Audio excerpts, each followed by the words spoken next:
Hola a todos, bienvenidos a este nuevo capítulo de las entrevistas Top Finance de Valor Analytic, en esta alianza que hemos hecho durante todo el 2025 con Renta 4 Global Fiduciaria, una de las fiduciarias más relevantes del mercado local, y que termina el año con un invitado que es el artífice de esta alianza. Es Joan Gili Suárez, es el encargado del negocio del Banco Renta 4 desde España para toda América Latina y aparte es el presidente de Renta 4 Global Fiduciaria en Colombia. Joan, ¿cómo estás? Bienvenido. Muy bien, gracias por invitarme. Gracias a ti por haber creído en Valor Analytic. Esta alianza, como yo digo, nace gracias a una conversación que tuvimos un día de hagamos un producto nuevo para los mercados. Aquí está, ya cumple los primeros meses y se va a extender en todo el 2026. Gracias por esa confianza, Joan. Vamos a hablar hoy de mercados, vamos a hablar de riesgos, vamos a hablar de cómo se perfila el 2026. Y hay varias cosas que hay que tomar en cuenta y es que el mundo está cambiando mucho. El escenario de tasas está cambiando, el escenario de inflación está cambiando, llega la inteligencia artificial, hay muchos nuevos jugadores en esta ecuación. Joan, ¿cómo están viendo ustedes esos cambios en el mundo desde Renta 4? Bueno, pues yo la verdad es que comentaría que hay varios pilares que han ido mutando durante los últimos años. El primero es que hemos pasado de un modelo basado en la globalización a un modelo más enfocado en una cierta fragmentación, ¿no? La globalización comportaba ciertas ventajas, exportaba deflación al resto del mundo y hacía un mundo un poquito más eficiente comercialmente. Y actualmente la fragmentación lo que está generando es una lucha por los países por conseguir asegurarse el suministro de materias primas, lo que está beneficiando a algunos países de la región andina, principalmente yo nombraría Perú y Chile, por ser productores importantes de cobre y Chile de cobre y de litio. Luego ha generado también pues, un choque en los movimientos migratorios. Estados Unidos pues, está recibiendo menos inmigrantes y esto está tensionando también su mercado laboral.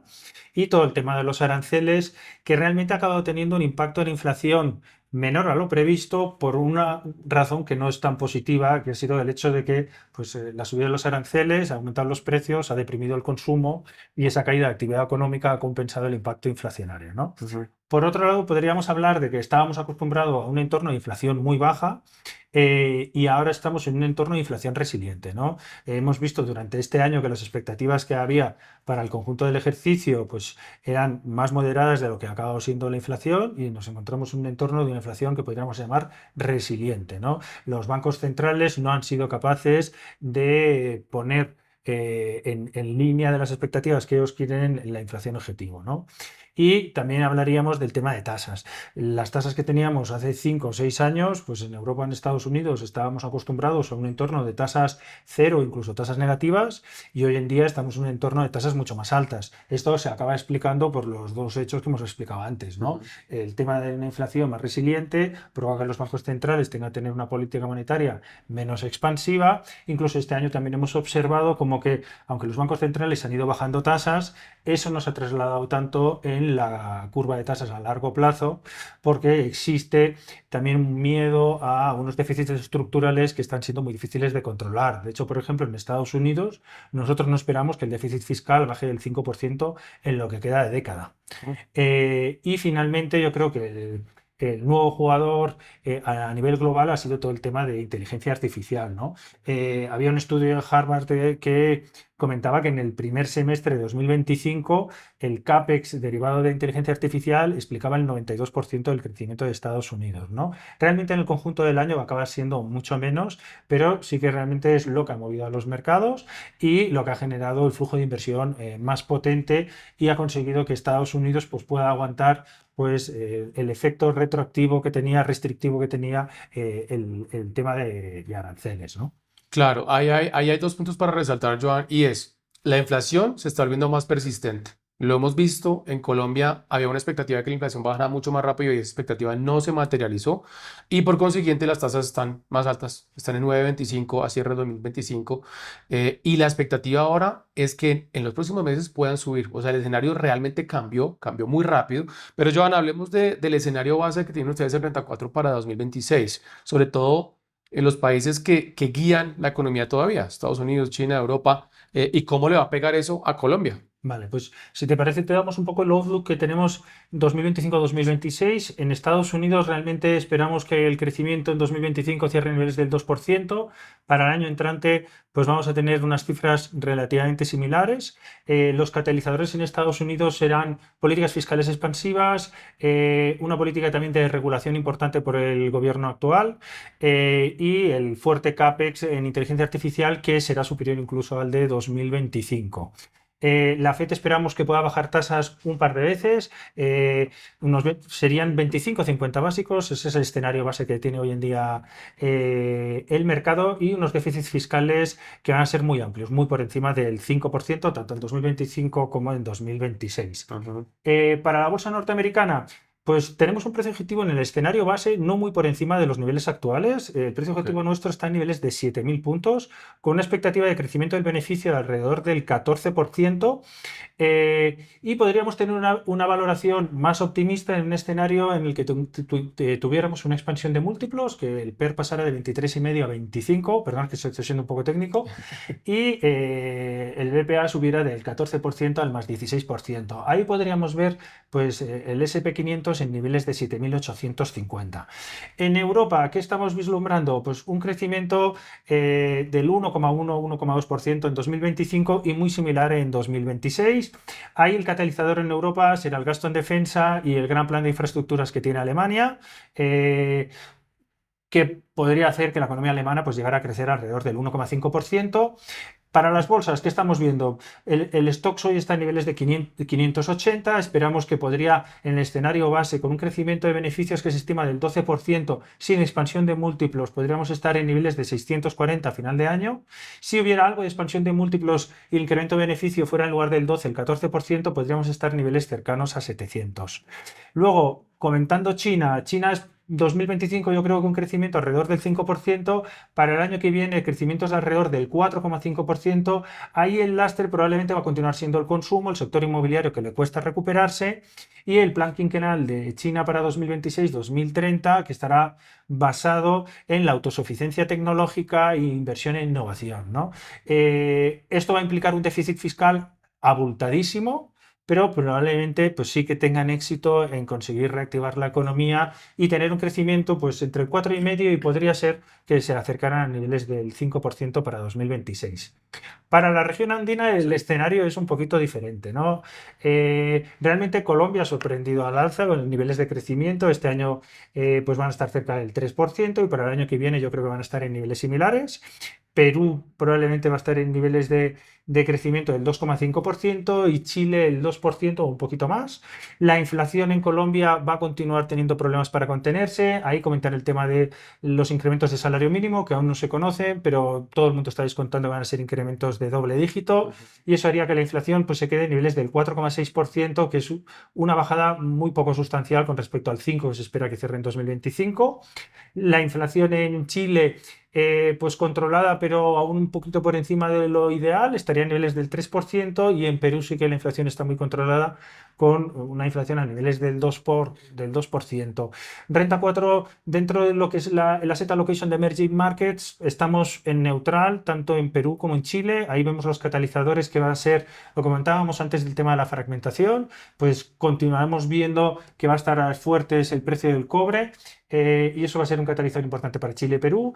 Para Colombia lo vemos un poco más complejo, hay mucha incertidumbre con el tema político y aquí el catalizador debería ser también el precio del petróleo, pero con el precio del petróleo no somos tan positivos, ¿no? El tema de la inteligencia artificial lo que ha provocado es una evolución muy rápida de la tecnología de la electrotech, energía eléctrica, y parece que estamos ante un escenario persistente de exceso de oferta de petróleo y que la demanda puede incluso llegar a caer en bastantes países, ¿no? Y por tanto, pues vemos complicado pues un escenario que a no ser que pase algo geopolítico de precios del petróleo muy elevados.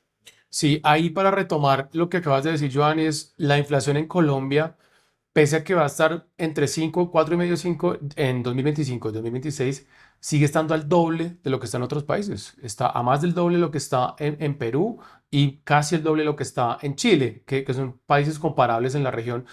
Tenemos un reto importante ahí. Joan, y entonces para ir vislumbrando lo que van a ser los riesgos, porque ese escenario que pintaste, digamos, es más o menos estable. Sí. Uno dice, bueno, crecimiento parecido, inflación más o menos parecida, pero ¿a qué tendríamos que ponerle cuidado el próximo año en cuanto a riesgos tangibles que puedan afectar a los mercados? Mira, pues Rodrigo, yo creo que hay que estar atentos a los ejes un poquito de crecimiento que estábamos comentando anteriormente. Entonces, los riesgos van a venir por ahí. Con el tema de la fragmentación, probablemente podamos tener un riesgo de inflación salarial. Al haber menos oferta laboral, pues probablemente podemos tener inflación salarial algo más alta de lo previsto en Estados Unidos, lo que provocaría que la Fed bajara tasas menos de lo que está descontando el mercado, que son unos 50 básicos, y que las tasas a largo plazo pues suban de los niveles actuales. El 10 años está en 4,15, 4,20, se podría ir por encima del 4,50, ¿no? Luego, en tema de fragmentación, pues también incidiríamos en que se recrudeciera el tema arancelario. De momento parece todo muy controlado, pero pues con el gobierno que hay en Estados Unidos nunca se sabe, ¿no? Es muy difícil hacer predicciones, ¿no? Sí. Eh, por el lado de la inflación, también estaríamos atentos al tema de los precios de la electricidad, ¿no? Hemos visto de que pues, todas las inversiones, todo el CAPEX que hay gigantesco para inteligencia artificial, todos los data centers son altos consumidores de electricidad. Ya hemos visto en un par de estados en Estados Unidos que han prohibido inversiones de data centers de Google y Amazon por miedo a que suba el precio de la electricidad. Y ahí se podría generar cierto impacto inflacionista. Algo contenido, si bien es cierto, porque la electricidad en Estados Unidos pesa el 2,6% de la canasta de precios, Mm. pero sí que puede tener pues, varias derivadas que puedan acabar impactando en precios, ¿no? Entonces, ahí yo creo que estaría bastante atento. Con el tema de tasas, yo creo que vigilaría bastante a algunos países que están en situaciones un poco frágiles, el caso de Francia, el caso de deuda soberana japonesa o incluso Estados Unidos. Si eso llegara a pasar, que se generara un pequeño risk-off en el mercado de deuda soberana en algún país desarrollado, podría afectarnos de una manera importante en Colombia, ¿no? Porque normalmente lo que acaba sucediendo es que esto se va trasladando a otros países y el país más vulnerable, que sería el primero que sería afectado, pues muy probablemente sea Colombia, ¿no? Entonces, yo creo que es una cosa que toca estar pendientes, ¿no? Y con respecto a la inteligencia artificial, los riesgos los vemos por dos lados. Uno, que no haya suficiente capacidad instalada para abastecer las inversiones que se van a hacer en electricidad, Ujú. que es el caso actualmente. Y otra, que el crecimiento de productividad que se está descontando gracias a la inteligencia artificial no sea tan importante como se estaba preveyendo, ¿no? Y haya una contracción de los múltiplos con los que están cotizando hoy la mayoría de empresas que hay en el Nasdaq, ¿no? Los invito a que hagamos una pausa para que sigan a Renta 4 Global Fiduciaria en su cuenta de YouTube y también en su cuenta de LinkedIn. Por supuesto, además agradecerles que este proyecto ha salido muy bien. Arrancamos teniendo apenas un par de cientos de seguidores. Hoy tenemos más de 5.000 seguidores en la cuenta de YouTube de Renta 4. Gracias por esa confianza y espero que puedan seguir viendo este contenido que está hecho para que ustedes entiendan mejor las consecuencias que vienen para los mercados financieros. Joan, ¿hay riesgo de burbuja en algunos de los segmentos del mercado? Por ejemplo, inteligencia artificial. Yo he visto muchos informes que hablan de que podría haber un riesgo porque ya están sobreestimadas las ganancias y ha habido mucha inversión ahí. Sí, la verdad es que es prácticamente un trending topic en Google las búsquedas de existe burbuja de inteligencia artificial y es razonable esta duda. Mira, las valoraciones en los mercados occidentales, sobre todo en Estados Unidos, estarían en el decil más alto histórico, pero aún no podemos hablar de burbuja. Por ejemplo, había un informe de JP Morgan que comentaba que en los otros shocks que hemos tenido tecnológicos, como por ejemplo el tema del ferrocarril, el tema de electricidad en su momento o telecomunicaciones, el CAPEX de estos nuevos sectores llegó a alcanzar en la punta niveles del 2,5% del PIB. Hoy en día el CAPEX destinado a inteligencia artificial representa el 1% del PIB de Estados Unidos. Por tanto, pensamos que aún estamos en un momento inicial. Sí que puede suceder que si hay cierta desilusión en los beneficios que pueda generar la inteligencia artificial, haya una contracción de múltiplos, pero no estamos aún en unos niveles de burbuja como los que vimos en el año 99-2000 con la burbuja.com, ¿no? Ujú. Los ratios que estamos viendo en muchas compañías son niveles de 20, 30 veces beneficios. Los ratios que estábamos viendo en el año 99-2000 eran ratios de niveles de 50, 60 veces beneficios. Hoy las empresas sí que es cierto que se están empezando a endeudar en un modo un poco circular, que es algo peligroso, pero aún son empresas muy rentables, que el beneficio ha crecido muchísimo y por tanto, aunque podríamos hablar de un mercado caro, aún no podríamos hablar de un mercado en modo burbuja, que es un riesgo, digamos, alcista que podría suceder en 2026. Ok, entendido. Dos comentarios adicionales sobre eso. El primero, en este canal y en estos capítulos no hacemos ninguna recomendación de inversión, ténganlo muy claro, esto estamos haciendo un análisis de lo que viene, los pros y los contras, los beneficios y los riesgos de los mercados financieros. Y segundo, que siempre es muy importante que cuando ustedes vayan a hacer inversiones, lo hagan en manos de profesionales. Por ejemplo, Renta 4 Global Fiduciaria en Colombia o cualquier entidad del sistema financiero les ayuda a administrar bien los riesgos y a conocer cuál es su perfil de riesgo y cuál es su meta de ahorro o de inversión en esos mercados financieros. Yo en todo este contexto que ya dimos, ¿cómo lo aterrizamos a Colombia? ¿Cómo todo esto que ya hablamos beneficia o no beneficia las inversiones, por ejemplo, en renta fija o en los otros mercados que tenemos localmente? Bueno, pues te comento un poquito cuál ha sido nuestra estrategia durante 2025 y qué es lo que vemos para el año que viene en Ujú. lo que sería el mercado de renta fija local, que yo creo que es lo más popular, ¿no? Nosotros en el 2025 anticipamos que el Banco Central no iba a ser tan expansivo como el mercado estaba descontando. Eso sí que provocó que nuestro FIC Vista pues hoy en día esté el primero en rentabilidad a 30 y a 180 días y somos los segundos en rentabilidad en su segmento a un año, siendo el fondo menos volátil del sector y el único con 0 días negativos. Eh, y ahora lo que vemos que para caras al 2026 lo que está descontando el mercado es tres alzas de tasas, ¿no? Que de caras a mitad de año estemos con el Banrep en niveles del 10%. Probablemente eso no ocurra y tengamos subidas de tasas algo más moderadas, a no ser de que tengamos una subida del salario mínimo por encima del 15%, ¿no? Pero lo que está descontando hoy en día el mercado es el 10-12, ¿no? Entonces, nosotros como vemos el mercado, una primera parte del año estaríamos bastante conservadores, porque aunque probablemente no va a haber 75 básicos de subidas de tasas, a lo mejor va a haber alguna subida de tasas adicional y vemos 20-30 básicos más adicionales en los CDTs a un año de subida de tasas. Y por tanto, la primera parte del año estaríamos relativamente conservadores. Para una segunda parte del año o para un momento en el que tuviéramos visibilidad en un resultado electoral, pues ahí adoptaríamos dos estrategias. Si el candidato que se vislumbra que pueda ganar las elecciones es pro mercado y anuncia ajustes fiscales, sí que nos pondríamos con duraciones más largas, porque es muy probable que el Banco Central ayude a ese candidato a realizar los ajustes bajando tasas de una forma más agresiva de lo que tiene el mercado hoy descontado. Si el candidato que gana las elecciones no es un candidato pro mercado o no tiene en el programa realizar ajustes fiscales, probablemente continuaremos en modo conservador y esperaríamos que las tasas cierren el año en niveles del 10%.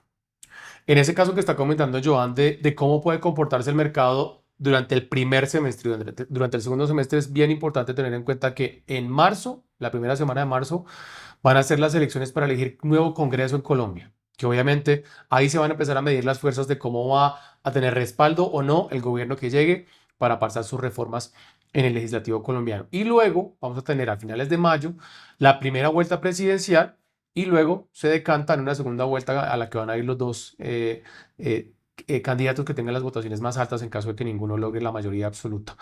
Es un escenario en el que, por supuesto, va a haber algo de volatilidad, pero como dije al comienzo de esta entrevista con Valor Analítica y Renta 4 Global Fiduciaria, depende mucho de cómo los mercados definan quién viene a ocupar el cargo que deja Gustavo Petro como presidente de Colombia y cómo se va a decantar toda esta votación. Joan, si le pudiéramos decir a las personas que nos están viendo, ¿cuál es la estrategia de inversión para el próximo año con todo lo que ya hablamos y un asset allocation recomendado? seguramente para protegerse y ser defensivo en algunos casos. ¿Ustedes qué están recomendando? Mira, nosotros lo que hemos observado durante los últimos meses es que está aumentando la correlación entre la renta variable y la renta fija. Eso hace que el asset allocation tradicional, que sería un 60-40, 60% en acciones y 40% en renta fija, pueda no ser tan recomendable. Y toca diversificar las fuentes de diversificación. Ajá. Entonces, nosotros como estamos viendo es un escenario para alguien que fuera un inversor tolerante. Nos posicionaríamos en este entorno aún de un mercado con múltiplos elevados en un 50% en renta variable, esperando momentos de volatilidad, porque hemos enumerado muchos riesgos y pensamos que va a haber muchas oportunidades durante el año de entrar en buenos precios. Ese 50% de renta variable lo ubicaríamos principalmente sobreponderando dos sectores. Por un lado, las acciones de calidad. ¿Qué son acciones de calidad? Acciones de calidad son empresas con márgenes elevados, con ROEs de niveles del 15-20%, con crecimientos demostrados sostenibles durante los últimos años, que durante el último año y medio han tenido un comportamiento bastante peor que el mercado en términos históricos. Y pensamos que es una apuesta relativamente defensiva y que está quedando muchas acciones, sector farmacéutico. En España pues, nos gusta Amadeus, Vidrala, Viscofan. En Europa nos gusta, por ejemplo, empresas del sector salud como Roche o Novo Nordisk. Hay muchas empresas que pensamos que han quedado, por ejemplo, en alimentación, Diageo, Unilever, Nestlé, están a precios muy atractivos.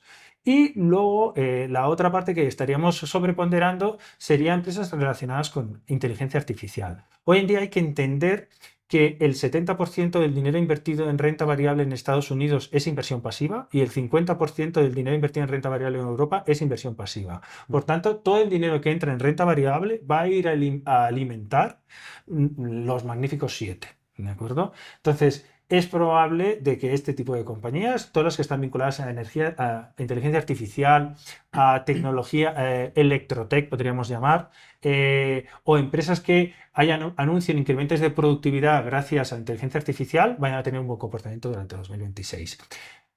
Invertiríamos un 30% en renta fija en duraciones cortas y luego tendríamos un 20% en activos alternativos. Ahí invertiríamos en inmobiliario a través de fondos de capital privado que inviertan en NPLs hipotecarios, que es una manera indirecta de entrar en inmobiliario con cierto colchón de riesgo.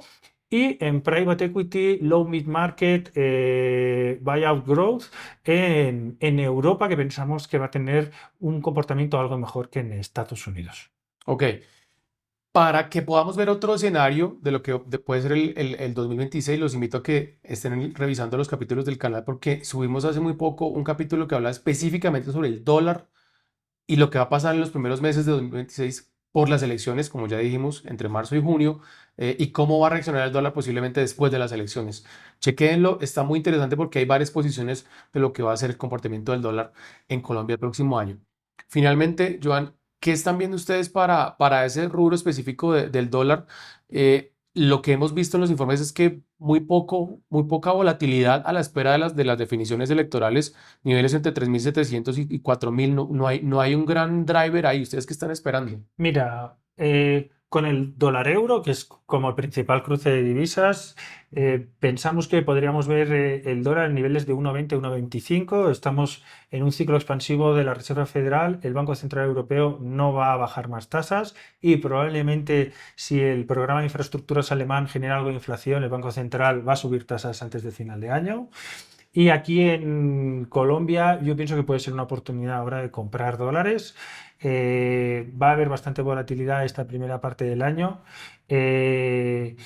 Y todo dependerá la segunda parte del año del resultado electoral, ¿no? En otros países, como ha habido ahora elecciones en Chile, había una visibilidad muy clara de quién iba a ganar las elecciones. Aquí en Colombia yo creo que hay muchísima incertidumbre y ahora es tirar una moneda al aire, ¿no? Entonces yo creo que también hay que ser muy prudente haciendo recomendaciones ahora mismo con la divisa porque va a depender muchísimo del resultado electoral que tengamos a mitad de año.